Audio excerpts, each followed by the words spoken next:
Saludem al col·laborador, analista, investigador i també responsable de premsa de Ediciones Obelisco, José Ignacio Para. Bona tarda, muy buenas tardes, José Ignacio.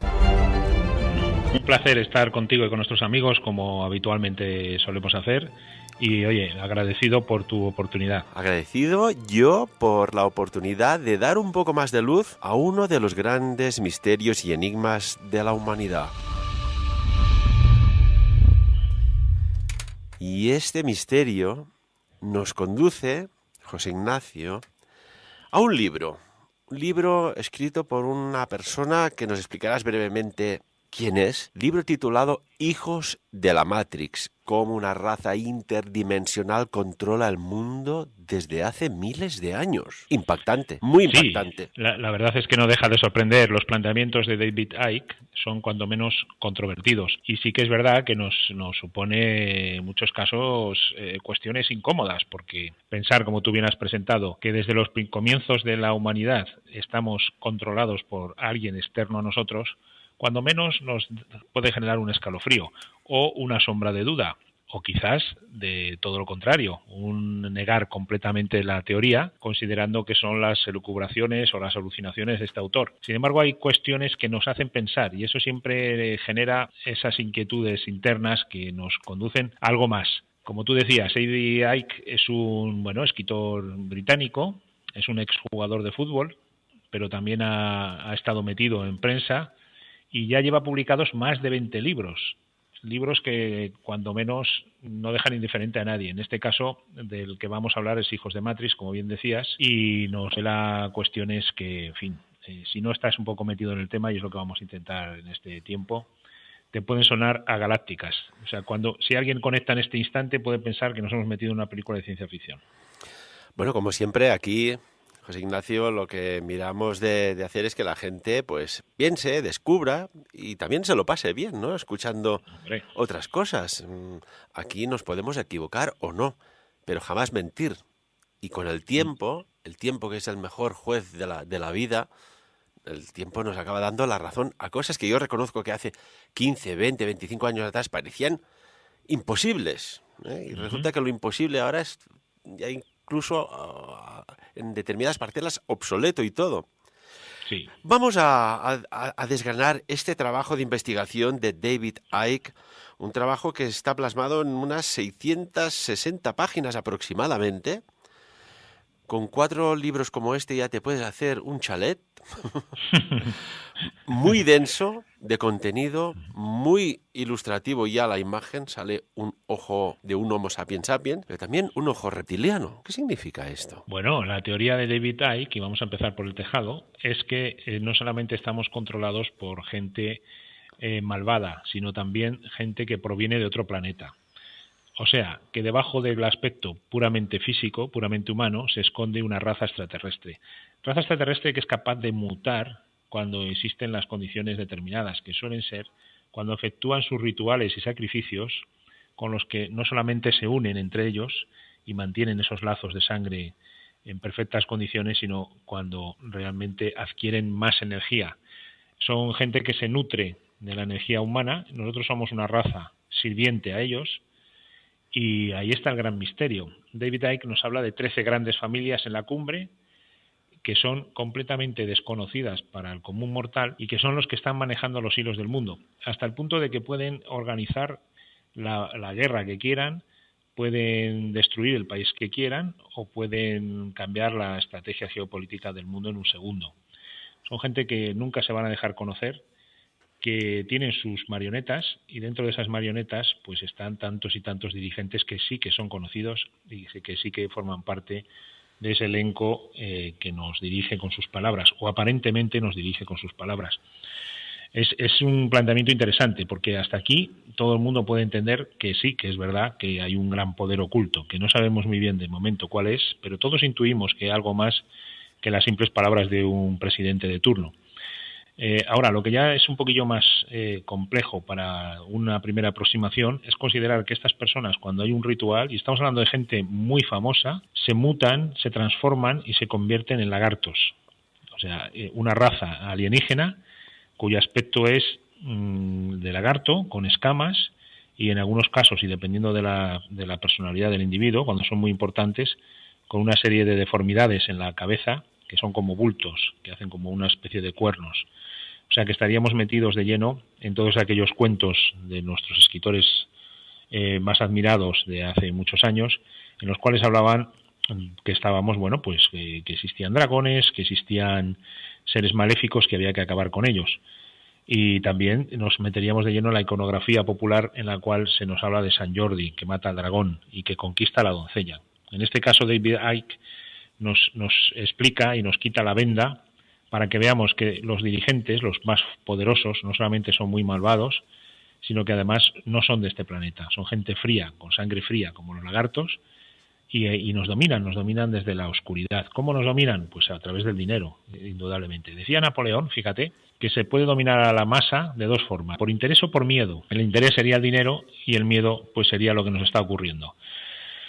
Bueno, no hace demasiado se habló mucho de los atentados de falsa bandera. Cuidado, porque no sabemos lo que realmente está ocurriendo en el mundo, no sabemos a dónde nos están dirigiendo o hacia dónde nos están encaminando, pero según el planteamiento de este libro, toda una élite macabra y poderosísima nos quiere llevar al enfrentamiento global, y ese enfrentamiento global conduce a un nuevo orden mundial en el cual ya sí que no habría esas distinciones entre países, no habría esos poderes económicos fragmentados, sino un solo Consejo Mundial, un Consejo Mundial que haría que todos fuésemos todavía más marionetas de lo que ahora mismo somos. Tú fíjate que Rusia y Estados Unidos, enemigos acérrimos durante toda la historia moderna y contemporánea, sin embargo ahora están unidos, quizá por la sospecha, pero bueno, el manipular unas elecciones, si es que esto ha ocurrido así, no deja de ser una forma de unirse extraña, diferente a lo que nos habíamos podido imaginar. No deja de ser pues una más de esas teorías de la conspiración que parece que, como bien decías al principio, se hacen realidad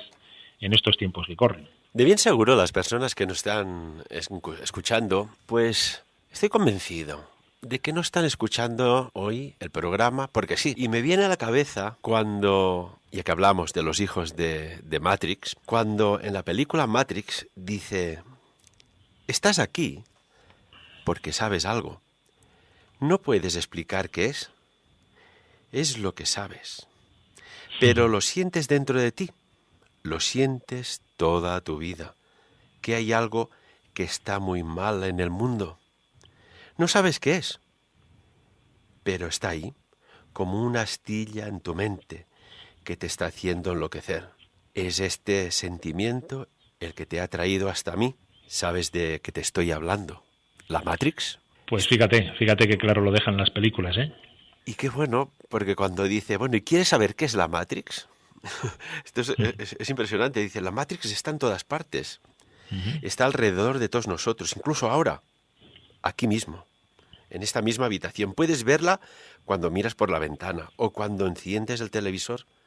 Puedes sentirla cuando vas al trabajo, cuando vas a la iglesia, cuando vas a pagar tus impuestos. Es el mundo es el mundo el que ha estado apartando tus ojos para que no veas la verdad.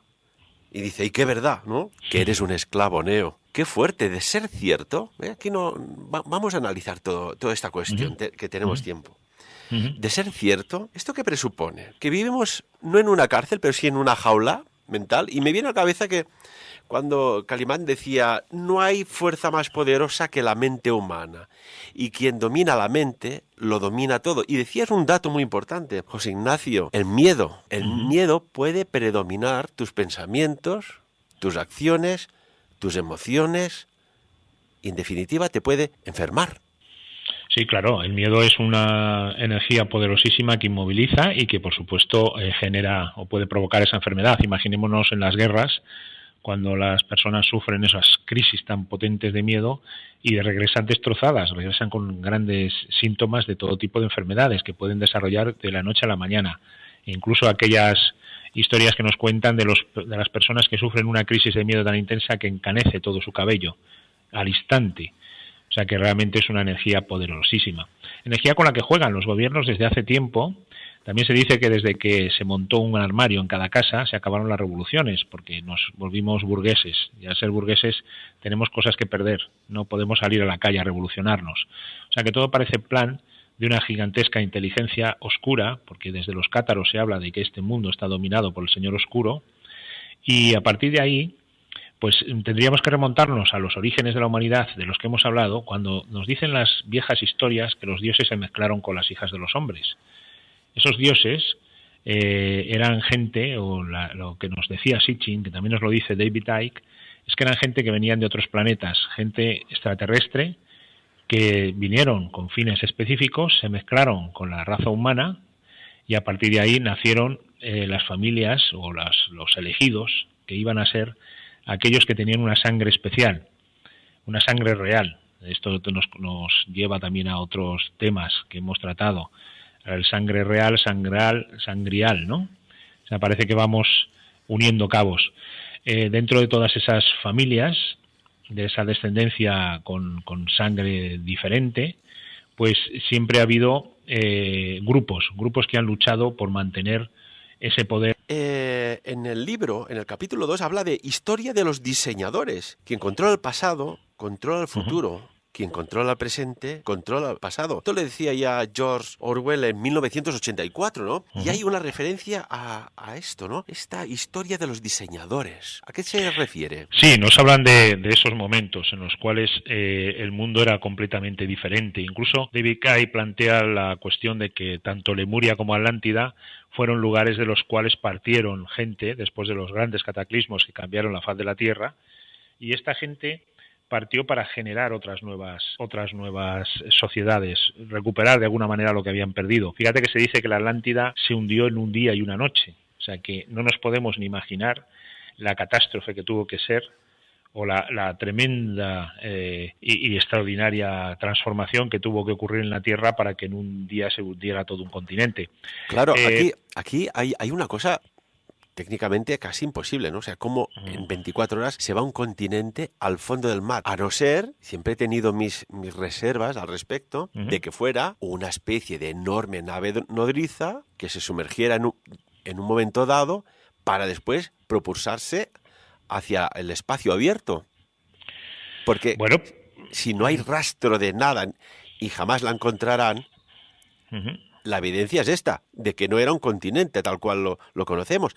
Algún vestigio quedaría. Y no, a día de hoy, con la tecnología que hay, no se ha encontrado nada. Se dice que si allí, que si Tartesos, el otro, pero no. Estamos hablando de un continente, no de un de una albufera ni un delta del Ebro, por proporciones. Estamos hablando de algo muy grande. Sí, lo que ocurre que también puede ser que la historia, como nos ha llegado, lo que tú dices es una de las interpretaciones, una de las hipótesis, pero también se habla de que se han encontrado restos, por ejemplo, en lo que es el Triángulo de las Bermudas, se habla de esculturas que se han podido fotografiar, grandes avenidas, incluso pirámides, debajo de lo que ahora es ese triángulo, ¿no?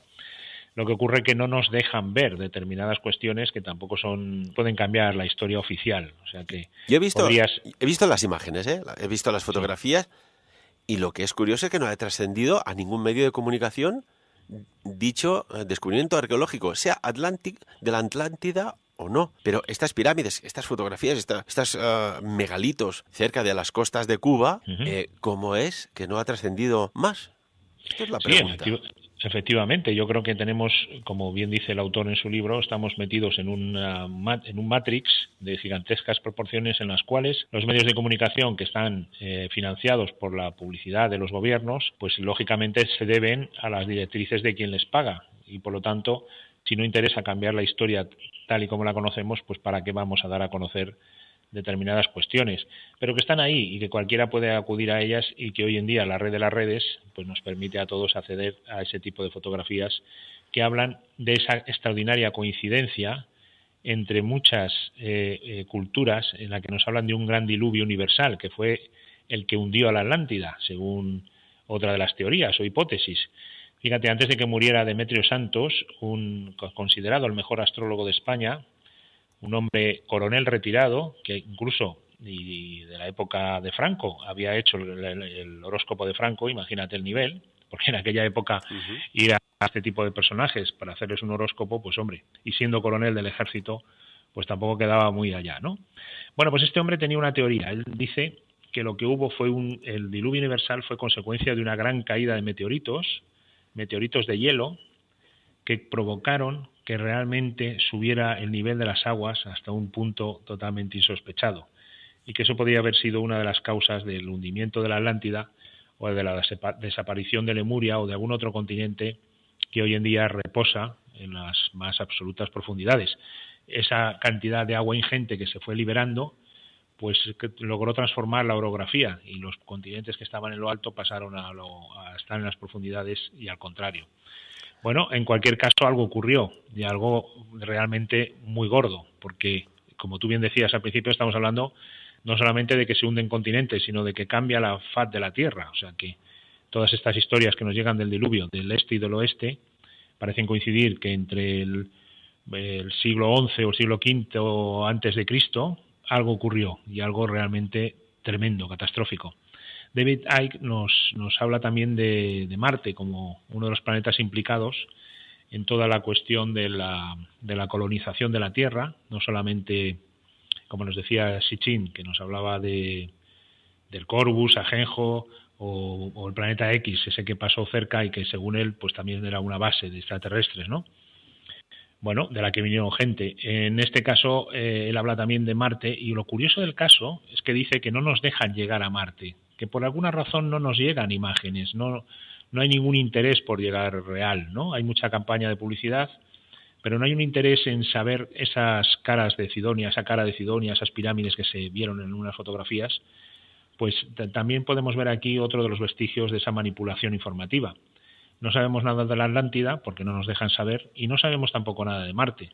O sea, realmente, ¿qué ocurre en Marte? ¿Por qué no hay la difusión de las fotografías de las diferentes sondas? ¿Por qué no...?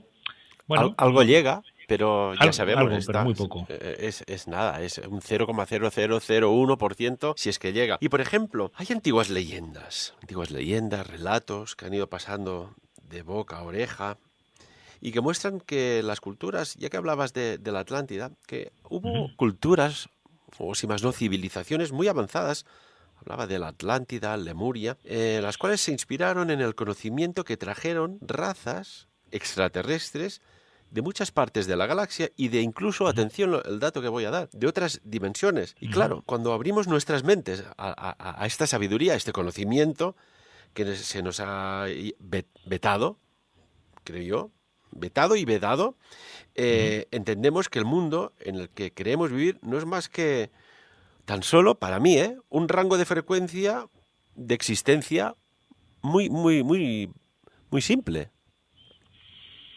Sí, parece que somos, dentro de la esquema de la escuela, de la gran escuela, somos los primeros cursos, porque realmente, en comparación con lo que nos ha llegado de lo que era la Atlántida, pues somos como bebés. Y sí, tienes razón, hay toda una invasión extraterrestre que también está reflejada en las culturas antiguas.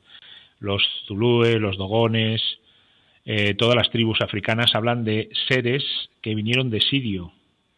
También nos hablan de Sirio, tú decías de diferentes lugares de la galaxia, efectivamente.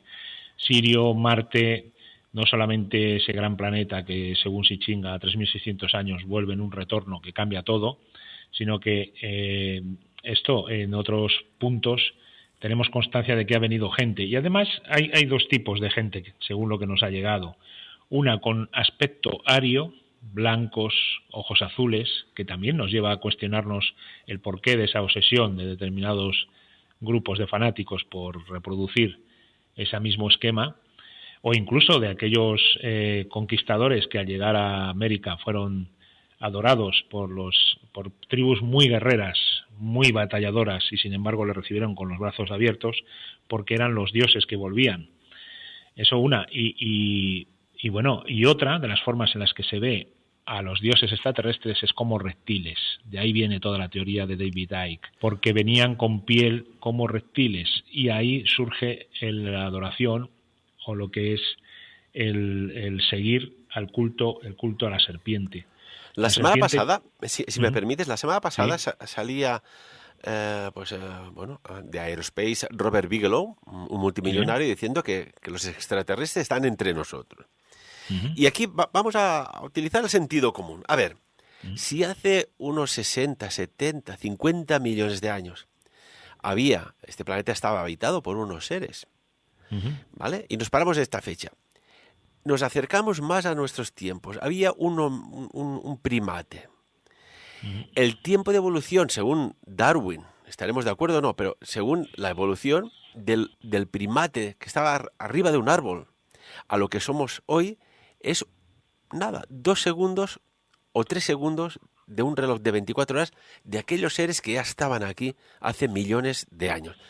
Esos seres no han tenido el tiempo de evolucionar a formas indescriptibles metafísicas. No, desde luego. No hay tiempo y además hay una manipulación genética. Veíamos el otro día, según lo que nos cuenta la ciencia actual, que nuestro ADN ha sido modificado. ¿Cómo ha sido modificado? ¿Qué ha producido esa modificación? Nos decían las antiguas historias que nos recuperó Sitchin, que no olvidemos que era un gran traductor y un muy buen arqueólogo, que realmente hubo un momento en la evolución en la cual se dio un salto pues realmente importantísimo, y ese salto no viene dado porque sí, no es casualidad. O sea, tenemos tantos y tantos enigmas en lo que es la historia de la humanidad que sería interminable ir relatándolos, pero podemos recordar algo tan sencillo como que un primate que poco más o menos acaba de empezar a entender lo que es andar de pie, construye pirámides con una perfección que no cabe un grano de arena entre los bloques, que hace ángulos de 90 grados perfectos, que orienta con una exactitud que hoy en día nos cuesta conseguir. Entonces, algo ha pasado, algo ha habido. Y tenemos la suerte de que todas las leyendas, todos los cuentos, todas las historias que nos transmiten, o que se han transmitido hasta el día de hoy, nos hablan de ese encuentro, de dos cuestiones: el encuentro con los dioses que ayudaron a la humanidad y se mezclaron con las hijas de los hombres, y también los gigantes que fueron parte importante de la evolución y que forman parte de nuestros cuentos y de nuestras leyendas. Entonces, por ambos caminos vemos que la evolución humana, tal y como la conocemos, está incompleta. Faltan datos, faltan historias, y saben mucho más de lo que podemos entender. Y por puro sentido común, podemos decir que esta gente que sabe está ordenada o dirigida por alguien que manda, que está en la sombra y que tiene un poder inmenso. Este poder oculto, este poder fáctico, es el que impide que salga a la luz todo lo que no conocemos, es el que impide que se desarrollen otras formas de propulsión que no dependan de un fósil, como el caso del petróleo. Son los grandes poderes fácticos que mueven a los medios de comunicación. Y por ejemplo, José Ignacio, sí, hablabas antes del diluvio, y el libro Los hijos de Matrix se hace eco, ¿no? Hablaba de un diluvio, y tú también has hecho reseña. Vale, hay un diluvio. Mi teoría es que hubo un cambio de los ejes gravitacionales de la Tierra y el agua, que siempre busca el nivel, se removió de un sitio para otro. Vale. Pero bueno, esta es mi opinión. Pero claro, los supervivientes de aquel diluvio y de aquella apocalipsis o de aquella catástrofe, parece ser que se fueron para evitar, pues bueno, toda la intempestiva que había en superficie, a refugios, a mundos subterráneos, y allí empezaron a construir un mundo subterráneo, bajo tierra, y estamos situándonos, pues bueno, a épocas postdiluvianas, ¿no? Y yo no sé si me viene a la cabeza un caso en tierras de Girona, cuando, no sé si fue sobre el siglo XVIII o así, que aparecieron dos seres, aparentemente niños, de aspecto muy verdoso, y no había ningún problema de ictericia, ni nada de nada, ni nada hepático, ni nada de nada. O sea, aparecieron de lo que se había abierto como un boquete en una zona que había una gruta, y habían aparecido dos niños que, siendo niños, no eran humanos. Y fueron apadrinados. Uno de los dos murió de seguida por falta de alimentación, y el otro murió a un tiempo después. Se habla y se han descubierto muchas cosas sobre la corteza terrestre, pero ¿y el inmenso manto? ¿Quién nos dice, no? Como decía el almirante Richard Weir en su cuaderno de bitácora, si no hay una civilización ahí abajo. Hombre, yo, no me cabe duda por una razón de sentido común. Julio Verne, que era una persona que además no le gustaba mucho viajar, y fíjate la cantidad de obras que escribió de viajes, hasta ahora no se ha equivocado en nada. Solamente, y como gran anticipador de acontecimientos y de sucesos y de tecnología, solamente hay una cosa que no se ha descubierto todavía, que es precisamente esta: Y eso da que pensar, porque, claro, yo me puedo parar a decir, bueno, si descubrió con extraordinaria precisión, solamente cambiando algunas sílabas, dónde se iba a realizar el lanzamiento de la NASA, a dónde las medidas del combustible, la capacidad del cohete, la trayectoria que iba a seguir. Si es capaz de descubrir con tanta precisión y con tanta antelación esto, ¿por qué no va a haber descubierto algo que realmente es real? Y ese que es real es esa entrada al no al inframundo, al intramundo. Un mundo diferente y dentro del mismo planeta, claro. Hay muchas evidencias, no solamente la expedición del almirante Byrd, que posteriormente condujo a una batalla naval de la cual no sabemos nada, porque regresó con barcos, con aviones, con ejércitos y volvió diezmado. Algo pasó allí. ¿Qué es lo que nos están ocultando? Pues una vez más no lo sabemos, porque también si pasas con el Google Earth por cualquiera de los polos te darás cuenta que está vetada a la vista. No se puede ver. Ahí hay parches para impedir que se vea nada. Y posiblemente una de las cuestiones que se pueden ver es esa abertura, esa gran abertura de la que nos hablan, que pueden proceder también esos ovnis que vemos en ocasiones y que no tienen por qué venir de un espacio exterior, sino que pueden venir de un espacio interior. ¿Cuántas y cuántas leyendas nos hablan de encuentros en cuevas, de encuentros en espacios subterráneos y también de seres maléficos? En algún caso, no sé si recordarás, yo he visto alguna fotografía que fue captada por pura casualidad de un ser aterrador y que se disfrazaba con la roca, se mimetizaba con la roca. En este lugar había la leyenda de que los Dijin velaban por la seguridad de la roca y que cualquiera que entraba en esa cueva pues era poco menos que despedazado. Y así ocurría, la gente que entraba allí no volvía a salir nunca. Entonces yo no sé lo que les ocurriría, pero desde luego cuando veías ese ser no te daban ninguna ganas de estar cerca de este lugar. Sí, es una de las cuestiones que yo creo que es importante. El intramundo es uno de esos espacios que sin estar sí conocido, pero desde luego no es algo popular. O sea, cuando hablas de una entrada a nuestro planeta, al interior de nuestro planeta, enseguida te hablan del núcleo de hierro y de las diferentes capas terrestres.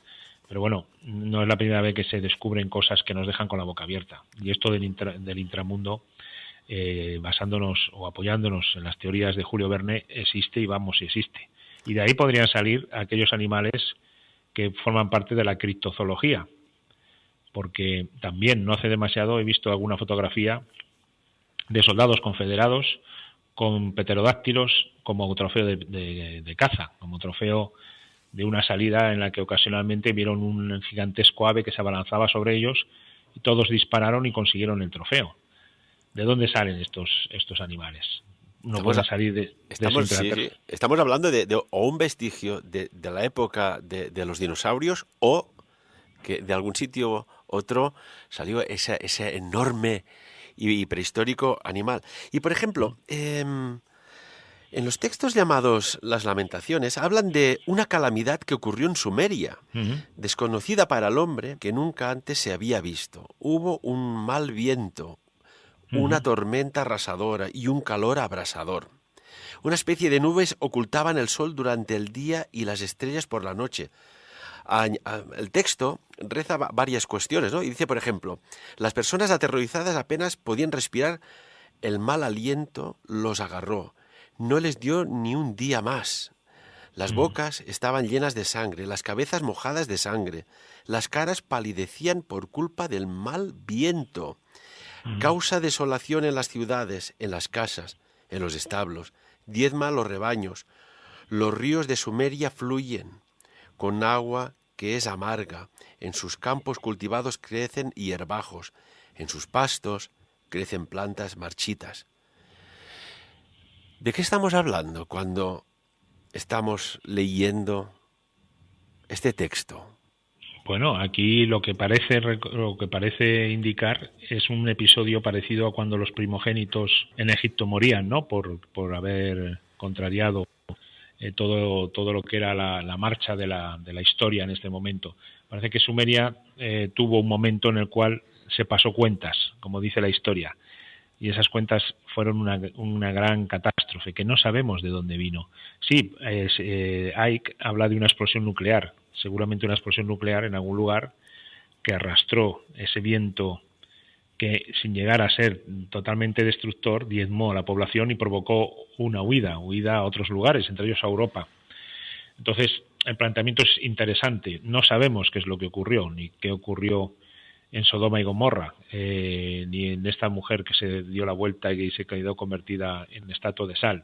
No sabemos si fue todo consecuencia de una explosión nuclear, controlada o no controlada, porque sí que sabemos que los dioses tuvieron grandes batallas entre ellos, por el dominio de la tierra, por el dominio de la materia prima, por el dominio de esos primates a los que habían modificado genéticamente y que ya podían tener descendencia, cosa que antes de esa modificación pues no se podía tener. Así que todo parece indicar, igual que los textos hindúes nos hablan también, de cosas que se asemejan mucho a grandes explosiones nucleares. O sea que realmente hubo una tecnología que para nada tiene sentido en la época que estamos hablando y que formaría parte de las más descabelladas teorías. Se habla de Sodoma y Gomorra, que, bueno, pues estudios y búsqueda de muchos años, parece ser que hayan querido localizar dónde estaban estas dos antiguas ciudades sumerias. Y en estas ubicaciones he encontrado altos índices de radiación.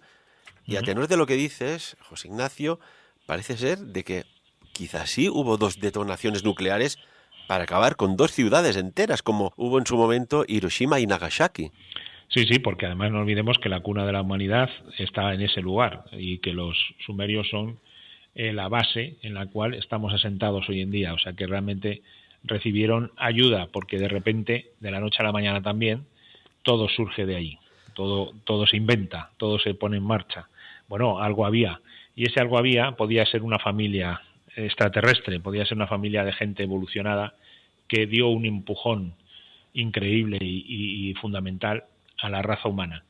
También puede ser, como nos dicen los viejos textos, que otra familia rival pues quisiera hacerse con el poder, y ya sabemos lo que ocurre entre los humanos. Imagínate entre los dioses, ¿no? Cuando se coloca uno enfrente del otro.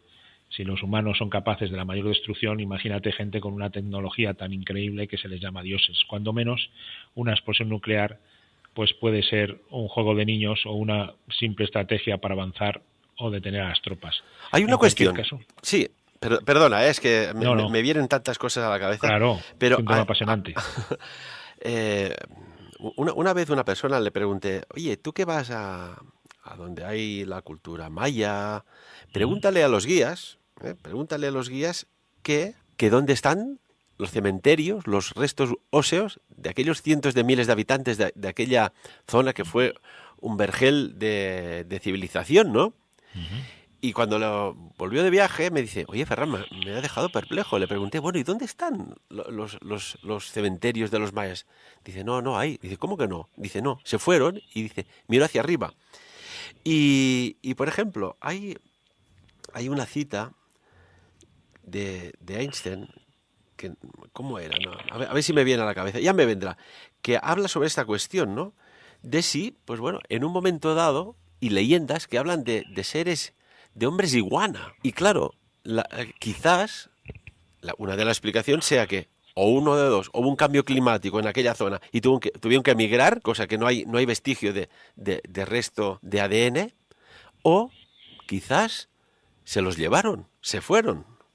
Bueno, o entraron en ese mundo, que esa es la otra teoría, intraterrestre, del cual no sabemos nada, y sin embargo sí que conocemos que hay grandes cuevas, grandes túneles, grandes pasadizos que conectan cientos de kilómetros entre sí y que son objeto hoy en día de estudio, y que incluso en alguno de ellos pues hay extraordinarias leyendas que hablan de nuevos mundos, de lugares a los que se puede acceder y en los que la vida es una vida fecunda, una vida que se reproduce con la sencillez y con la verdad y con la inocencia que debería reproducirse esta. O sea que puede ser también, es otra de las grandes teorías, que todos esos canales conduzcan a ese mundo fantástico para nosotros ahora, pero tan real para Julio Verne y otros, ¿no?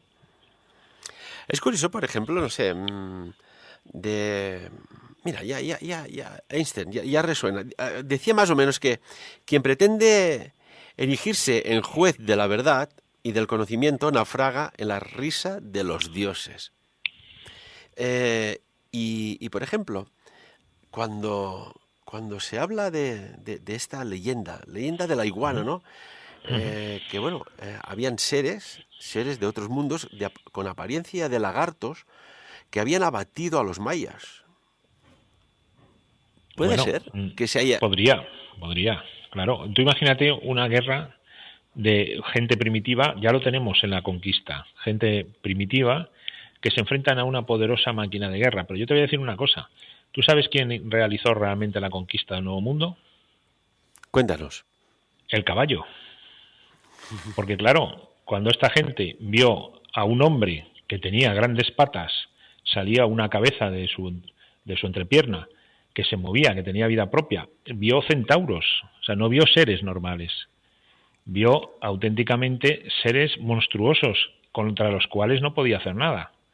O sea que realmente el mérito de la conquista del Nuevo Mundo habría que dedicárselo a ese animal humilde, noble y asustadizo que es el caballo. Imagínate, ¿no? Que tú no has visto jamás un hombre montado a caballo.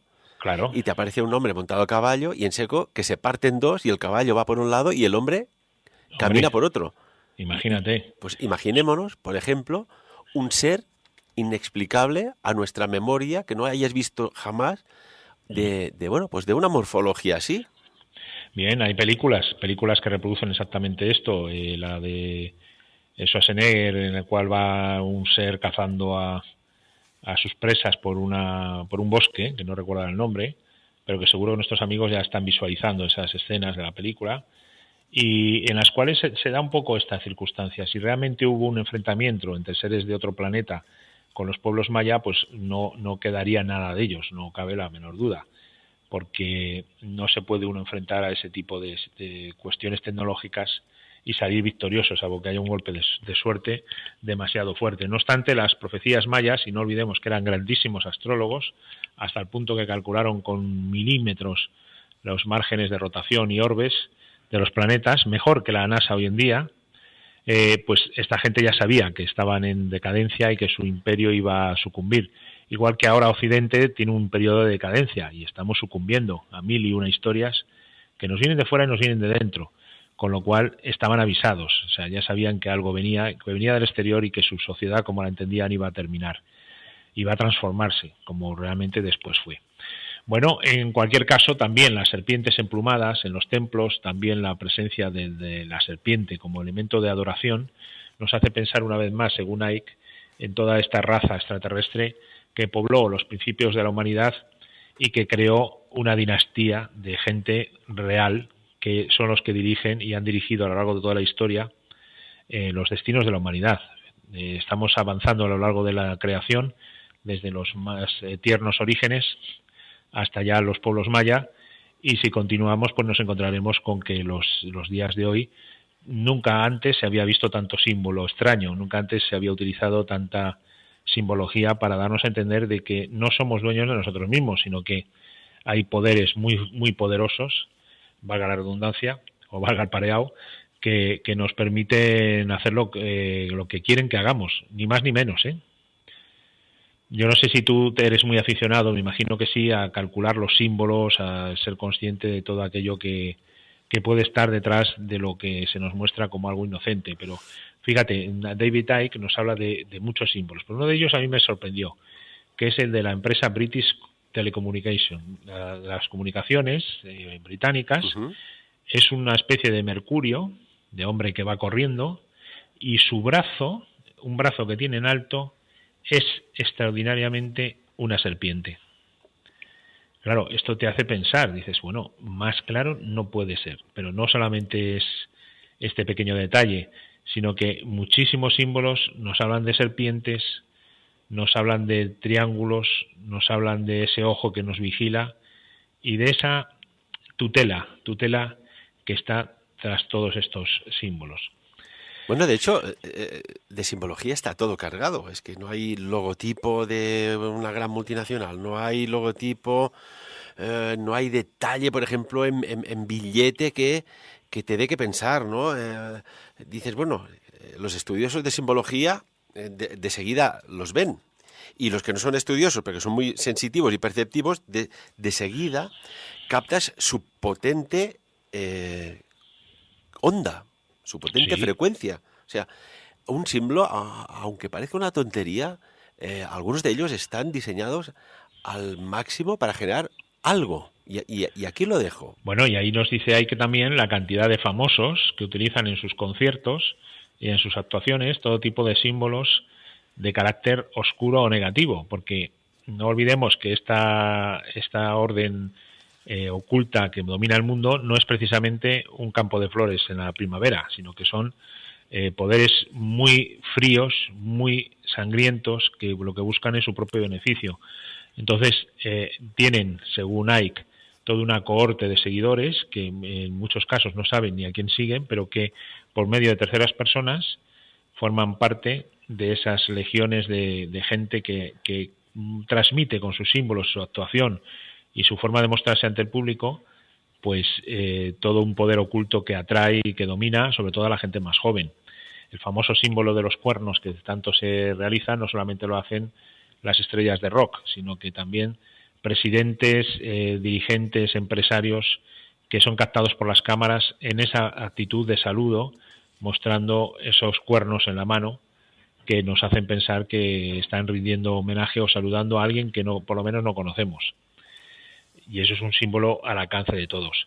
Posteriormente a eso, los triángulos. Fíjate la cantidad de triángulos que representan ese ojo que todo lo ve y que forman parte de los logotipos de 1000 empresas. Pero empresas que funcionan, que están en lo alto de la cúspide y que parece que nunca tienen ningún problema, porque parece que están alejadas incluso de las dificultades que pasan otras.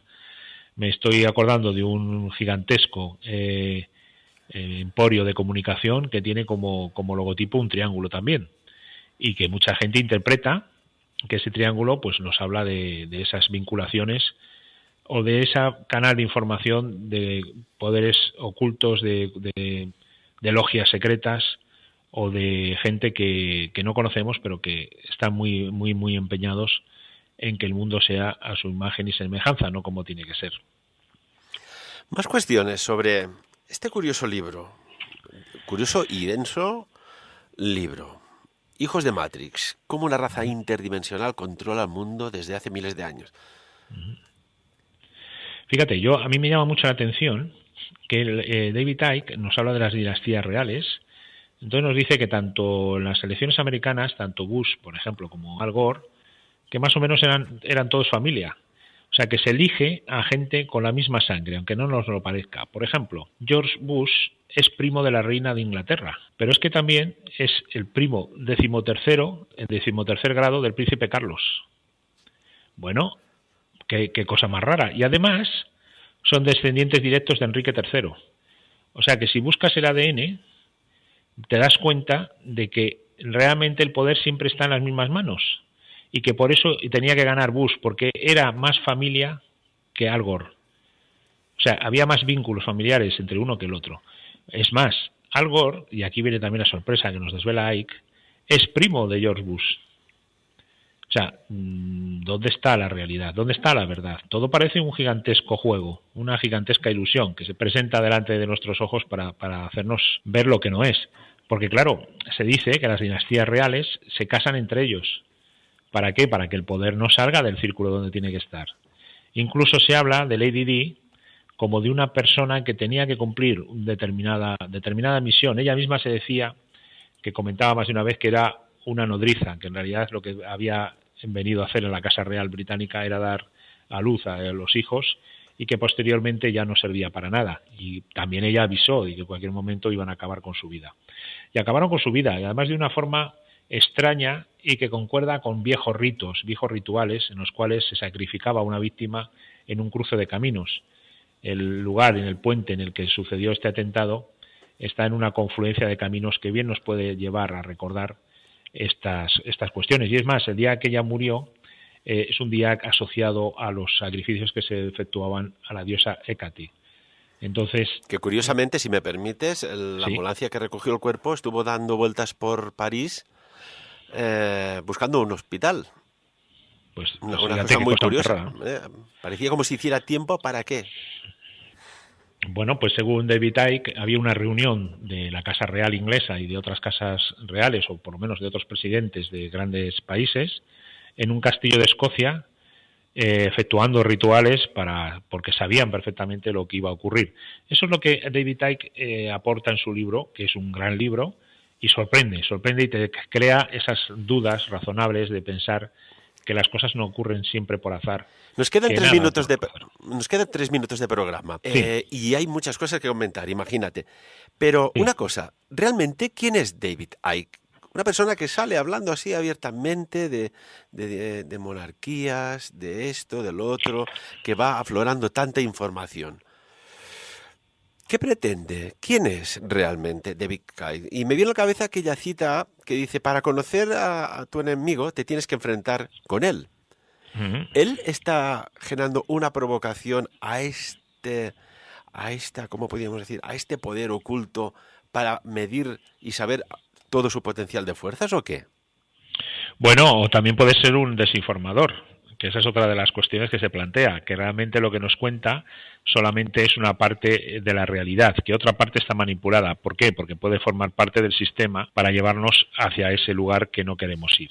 En cualquier caso, es una persona de la que desconocemos poco más o menos su vida real, como desconocemos la vida real de muchos autores, y sí que nos tenemos que añadir, o sea, que nos tenemos que referir a la persona pública. La persona pública es un escritor, es un exjugador y parece que bueno, ha tenido una serie de años investigando y ha descubierto lo que nadie habría descubierto antes, o por lo menos lo que nadie se había atrevido a decir antes. No sabemos si es un provocador, si forma parte del sistema o si realmente es alguien que de forma honesta ha descubierto algo que quiere dar a conocer al mundo. No tenemos ni idea. Es una pregunta realmente muy buena porque, bueno, si miramos en Internet hay todo tipo de opiniones, desde la que te digo que es un farsante hasta la que hablan de él como un auténtico gurú. En cualquier caso, es una persona que sabe mucho, hablar con él es una auténtica delicia, te quedas con la boca abierta en numerosas ocasiones y bueno, luego ya los libros pueden gustar más o menos, pero él como persona es un auténtico erudito. En O sea otros que, tiempos, sí. José Ignacio, ¿sería una especie de profeta? Más que un profeta, un revolucionario. En otros tiempos habría sido alguien que habría dicho que el rey no era merecedor de su trono y que en realidad lo que hacía era bueno, pues manipularnos y hacer que todos trabajásemos para conseguir su bienestar, no el bienestar del pueblo. Eso es lo que habría hecho desde mi punto de vista en otra época. Bueno, es la persona que más ha propiciado en la teoría de la conspiración en general, hasta el punto de que alguno de sus libros lo tenemos prohibido de exportar a Estados Unidos, por ejemplo, ¿Por porque qué? hay órdenes judiciales que impiden, porque se dice que es alguien que se ha metido con nombres y apellidos con gente, llamándoles reptilianos y adoradores de Satán y comedores de niños. Entonces, claro, Y con estas lindezas. aquella antigua cita, bueno, que se dice, ¿no? Esta persona es como una serpiente. Cuando se dice algo a una persona tóxica, mala, malévola. ¿Esto tiene alguna vinculación que viene de antiguo? ¿Qué opinas? Sí, en absoluto creo que se ha equivocado. Date cuenta también que la serpiente siempre ha estado asociada a lo maligno. En la misma Biblia se nos habla de la serpiente de la tentación, que aparta a Adán y Eva del paraíso. Entonces, la serpiente es uno de los símbolos desde el principio de la humanidad y ahí es donde cabe creer que la serpiente nos domina con estas personas reptilianas o simplemente que la serpiente es un símbolo de maldad y esa maldad desde luego está presente en muchos de nuestros dirigentes. Solo cabe ver sus opiniones y sus actuaciones en muchos casos, ¿no? Entonces, no creo que esto sea un mal solamente de los dirigentes, sino que la serpiente como símbolo domina el mundo, ¿no? Vamos Eh, a dar un voto también de confianza a este pobre reptil que también lo relegaron a arrastrarse por los suelos, ajá. y no te hace nada si no lo pisas o te metes en su madriguera, ¿no? Pero ¿por qué? Lo digo porque, por ejemplo, hay el símbolo de la farmacia, ya desde la antigua mitología griega, la serpiente se relaciona con la medicina y la curación. Claro, Sí, sí. nosotros aquí plasmamos un montón de información, ¿no? O sea, Mm. se asocia a lo que se asocia, pero también hay algo de positivo, ¿no? Ya decía el dios de la medicina, que era Asalepio, cuya hija Igea era encargada de preparar los remedios, ¿no? Y también, gracias a ello, cuántas personas han sobrevivido a enfermedades, patologías, gracias a remedios que pues hacían en aquellas antiguas boticas, en la que ahora ya conocemos como la farmacia, símbolo también de curación y de medicina. Sí, claro, los símbolos... La famosa copa de Igea, ¿no? Que sale sí. en muchas farmacias con la serpentecilla allí dándole curvas. No nos olvidemos que la serpiente accede a la copa de forma astuta y sin que nadie la permita acceder a la copa. O sea que el símbolo en sí ya nos habla de que la serpiente como símbolo también representa la astucia. Es una serpiente que se sube a ese preparado que en un momento dado queda fuera del control y bebe de ese líquido prohibido. Luego esto se asocia a que realmente lo que hace es beber de la sanación, ¿no? También el caduceo de Mercurio tiene 2 serpientes, pero la serpiente, en su lado más positivo, son los canales de Ida y Pingala, y nos hablan de ese despertar de la Kundalini, también representado como una serpiente. O sea que podremos enfocar en el caso concreto de la serpiente 2 variantes muy determinadas del símbolo. Amigo, me gustaría centrarme un día en la Kundalini. ¿Por qué? Porque hay muchas personas que practican determinadas disciplinas o buscan o quieren saber más sobre qué es la Kundalini, y los que hemos conseguido despertarla es algo tan sumamente potente y que está al alcance de todos nosotros, que me gustaría un día hacer contigo un programa, un monográfico sobre la Kundalini, ayer, hoy y mañana. ¿Te parece? Bueno, claro, cómo no. Cualquier cosa que hagamos contigo y con los amigos que nos escuchan, siempre es un placer. ¿Algún apunte más? Me viene, ya que hablábamos de los hijos de Matrix, una cosa es que siempre me ha fascinado. Es una película que recomiendo, que hay que verla, entenderla, digerirla y volverla a entender para volverla a digerir.